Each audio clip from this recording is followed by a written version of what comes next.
Hello दोस्तों, आपकी GS की क्लास स्टार्ट होती है यहाँ से। जीएस की क्लास जो है इसलिए हो रही है, ये आरओ के लिए क्लासेस है।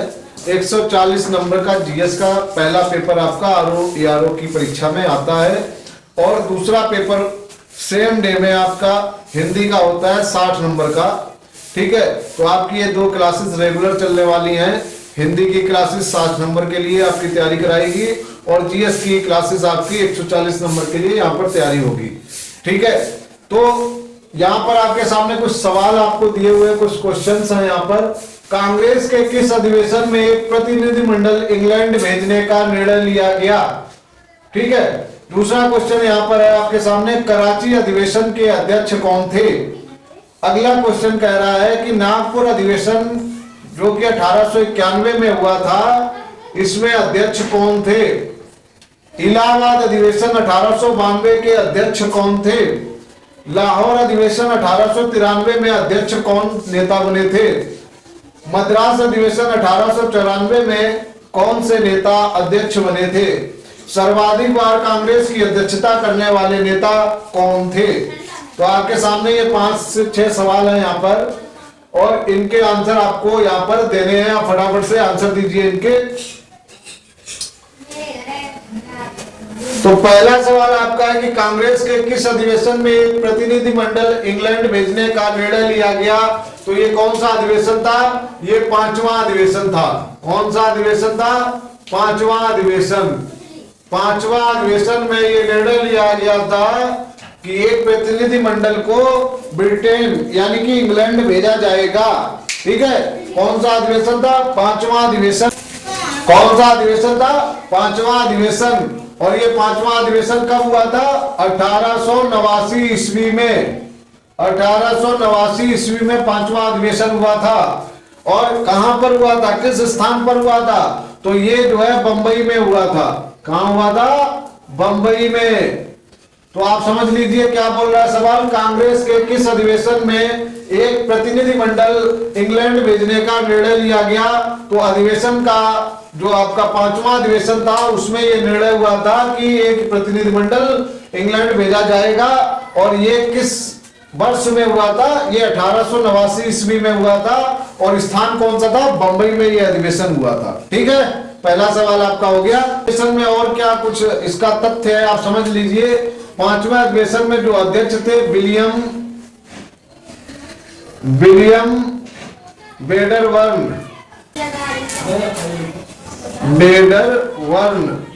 तो अध्यक्ष कौन था इस अधिवेशन में? इस अधिवेशन में जो अध्यक्ष थे वो थे विलियम बेडरवर्न। ठीक है, विलियम बेडरवर्न। और इसी अधिवेशन में क्या हुआ? सबसे पहली बार 10 महिलाएं, सर्वाधिक 10 महिलाओं ने भाग लिया था। 10 महिलाओं ने भाग लिया था 5वें अधिवेशन में। 5वां अधिवेशन जो था इसमें सर्वाधिक 10 महिलाओं ने पार्टिसिपेट किया था, यानी कि भाग लिया था इसी अधिवेशन में। 21 वर्ष की आयु में मताधिकार पर प्रस्ताव पारित किया गया था इसी अधिवेशन में। ठीक है, तो इस अधिवेशन में क्या क्या हुआ? एक प्रतिनिधिमंडल जो है इंग्लैंड भेजने का निर्णय हुआ। अधिवेशन नंबर था 5वां। कौन से सन में हुआ? 1889 ईस्वी में। कहां हुआ? बंबई में। अध्यक्ष कौन थे? विलियम बेडरवर्न। 10 महिलाओं ने, सर्वाधिक 10 महिलाओं ने इस अधिवेशन में हिस्सा लिया था। और 21 वर्ष में मताधिकार का प्रस्ताव पारित किया गया था। ठीक है, तो पहला सवाल आपका यहाँ पर सॉल्व होता है। बढ़ते हैं अगले सवाल की तरफ।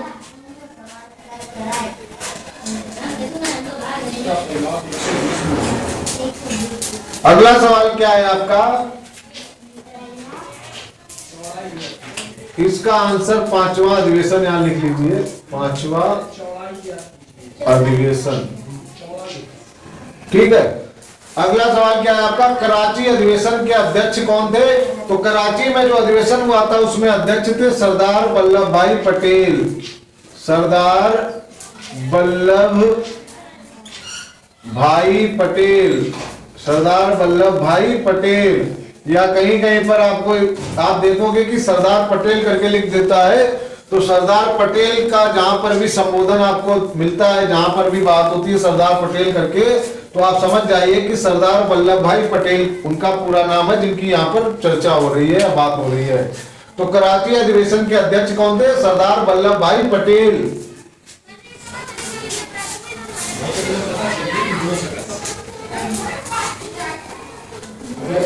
नागपुर अधिवेशन जो आपकी 1891 में हुआ था, इसके अध्यक्ष कौन थे? यहाँ पर अध्यक्ष की बात हो रही है सभी में। किसकी बात हो रही है? अध्यक्ष की बात हो रही है।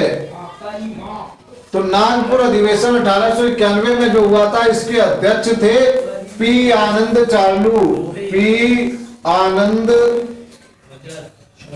आनंद चार्लू कौन अध्यक्ष था? पी आनंद चार्लू इसके अध्यक्ष थे। ठीक है, कौन सा वाला अधिवेशन? नागपुर अधिवेशन, जो कि 1891 में हुआ था। अगला कह रहा है कि इलाहाबाद अधिवेशन जो कि 1892 में हुआ था, इसके अध्यक्ष कौन थे? तो इसके जो अध्यक्ष थे उनका नाम था व्योमेश चंद्र बनर्जी।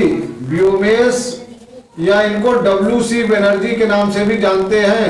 इनका पूरा नाम था व्योमेश चंद्र बनर्जी। व्योमेश चंद्र बनर्जी या फिर WC बनर्जी, इस तरीके से भी आप लिखा हुआ पा सकते हो परीक्षा में। तो व्योमेश चंद्र बनर्जी या फिर WC बनर्जी के नाम से इनको जाना जाता है। ये इलाहाबाद अधिवेशन के अध्यक्ष थे 1892 ईस्वी में। ठीक है, अगला सवाल हमसे कह रहा है कि मद्रास अधिवेशन, लाहौर अधिवेशन 1893 के अध्यक्ष कौन थे? तो लाहौर अधिवेशन 1893 में जो अध्यक्ष थे वो थे दादा भाई नौरोजी। दादा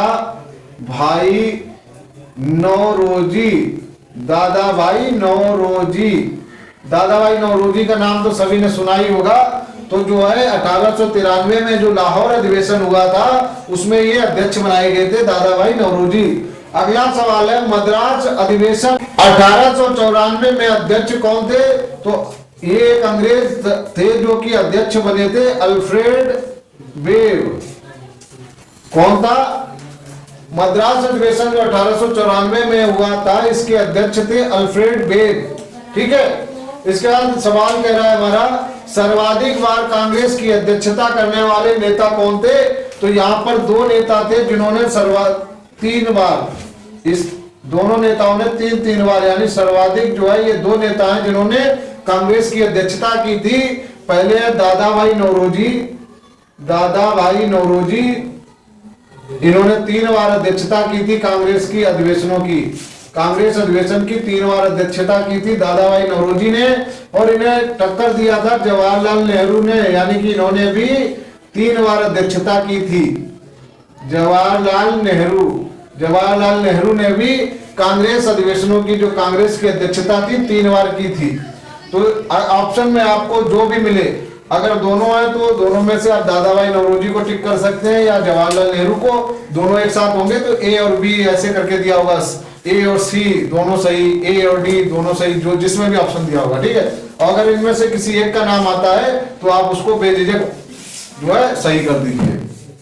ठीक है, तो 3 बार जो अध्यक्षता की थी, सर्वाधिक सबसे ज्यादा लगा अगर किसी ने अध्यक्षता की तो उसने की थी 3 बार। 4 बार किसी ने भी अध्यक्षता नहीं की कांग्रेस की। तो 3 बार अध्यक्षता करने वाले सिर्फ 2 ही नेता थे उस समय, जिसमें पहले थे दादा भाई नौरोजी और दूसरे थे जवाहरलाल नेहरू।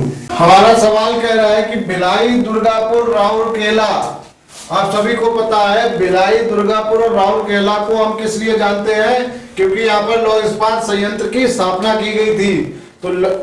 तो सवाल आपसे क्या पूछ रहा है कि भिलाई, दुर्गापुर, राउरकेला लौह इस्पात संयंत्र की स्थापना किस पंचवर्षीय योजना में की गई?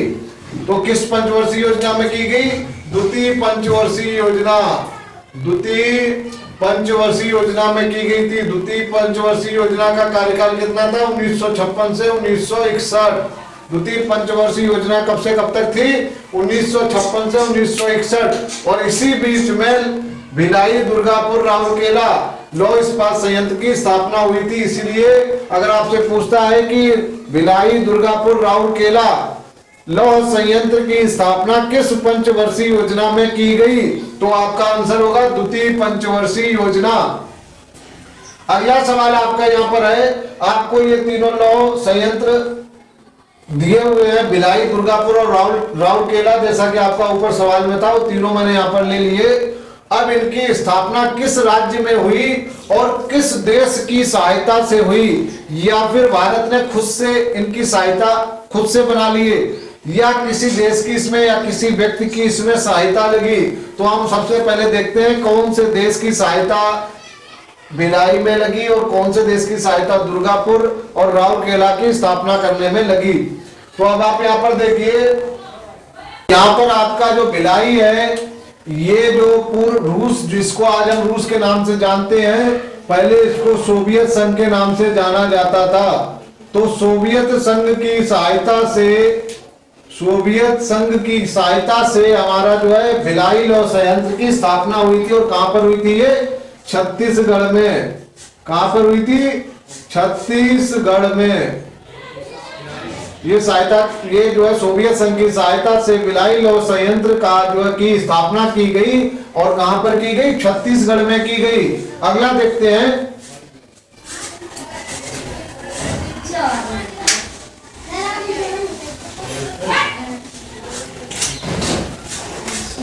दुर्गापुर लौह संयंत्र की स्थापना कौन से देश की सहायता से हुई? ब्रिटेन की सहायता से। ब्रिटेन की सहायता से। और किस राज्य में स्थापना हुई? पश्चिम बंगाल में। कहां पर हुई इसकी स्थापना? पश्चिम बंगाल में, वेस्ट बंगाल में ब्रिटेन की सहायता से दुर्गापुर लौह संयंत्र की स्थापना की गई। इसके बाद अगला नंबर है राउरकेला। तो राउरकेला जो है जर्मनी की सहायता से, कौन से देश की सहायता से? जर्मनी की सहायता से उड़ीसा में इसकी स्थापना की गई थी। राउरकेला की स्थापना जो है जर्मनी की सहायता से उड़ीसा में की गई। अगला सवाल हमारा कह रहा है, भारतीय इस्पात प्राधिकरण लिमिटेड, जिसको हम सेल के नाम से जानते हैं, Steel Authority India Limited, SAIL की स्थापना जो है किस वर्ष में की गई?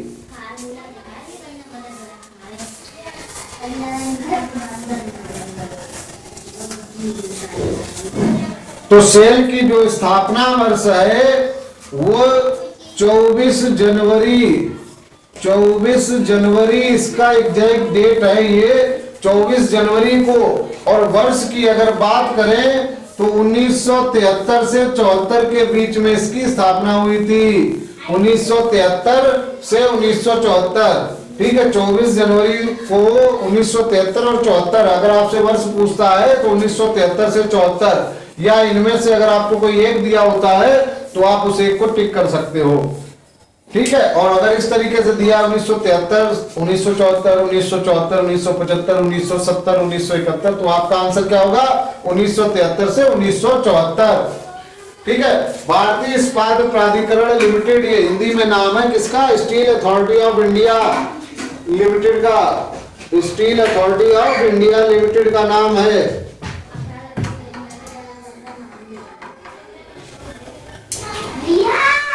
अब इसमें आप देखिए, इसका सवाल आपसे पूछा जा सकता है कि भारतीय इस्पात प्राधिकरण लिमिटेड की स्थापना जो 1973-74 में हुई थी, इसका सेल का मुख्यालय कहाँ है? मुख्यालय, अगर मुख्यालय आपसे पूछ ले, क्या पूछ ले? मुख्यालय, तो सेल का मुख्यालय कहाँ पर है? आप ध्यान दीजिए, सेल का मुख्यालय जो है नई दिल्ली में है।